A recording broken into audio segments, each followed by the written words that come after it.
اعوذ باللہ من الشیطان الرجیم، بسم اللہ الرحمن الرحیم۔ السلام علیکم دوستو، امید ہے آپ سب لوگ خیریت سے ہوں گے۔ دوستو آج کی ویڈیو میں ہم بتائیں گے اصحاب کہف کیا ہیں، ان کا وظیفہ کس طرح کیا جاتا ہے، کس طرح یہ وظیفہ آپ کی مدد کرے گا اگر آپ مظلوم ہیں۔ یہ وظیفہ ظالم کے خلاف تیر بہدف کام کرتا ہے۔ اس وظیفے کی بہت ساری خصوصیات ہیں۔ سب سے بڑی خوبی تو یہ ہے کہ اس وظیفے کا چلہ نہیں کرنا پڑتا۔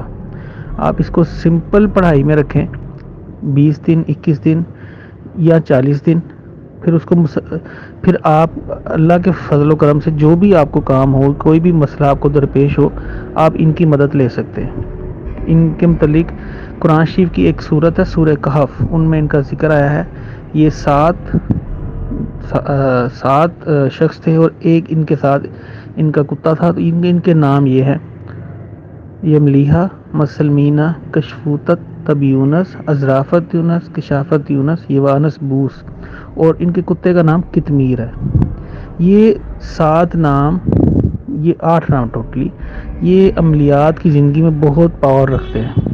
ان کا سمپل سا طریقہ یہ ہے کہ آپ ان کی تسبیح پڑھیں۔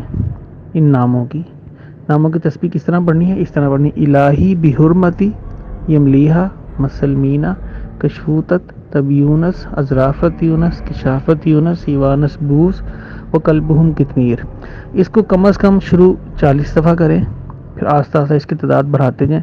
میکسیمم اس کو 3 تسبیحاں رکھیں ڈیلی کی روٹین، اور دن میں کوئی سا ایک ٹائم رکھ لیں یا جس ٹائم آپ فری ہوں۔ اگر آپ یاسین پڑھ سکتے ہیں، سپارہ پڑھ سکتے ہیں، جتنا بھی قرآن شریف پڑھ سکتے ہیں، یا اگر آپ صرف فاتحہ پڑھ سکتے ہیں تو پڑھ کے ان کو لازمی اصالِ ثواب کریں۔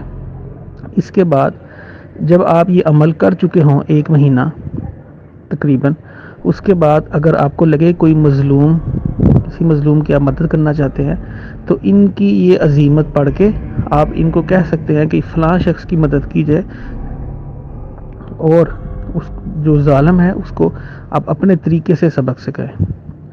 یہ یاد رکھیں، یہ وظیفہ ہمیشہ مظلوم کی مدد کرے گا ظالم کے خلاف۔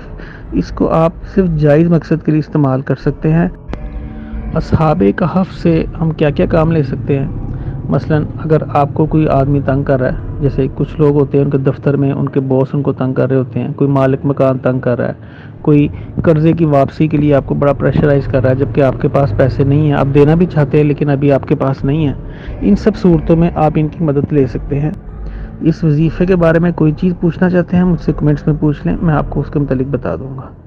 اگلی ویڈیو میں آپ کو بتاؤں گا رجت کیا ہوتی ہے، اس کے کیا اثرات ہوتے ہیں اور ان سے کس طرح بچا جاتا ہے۔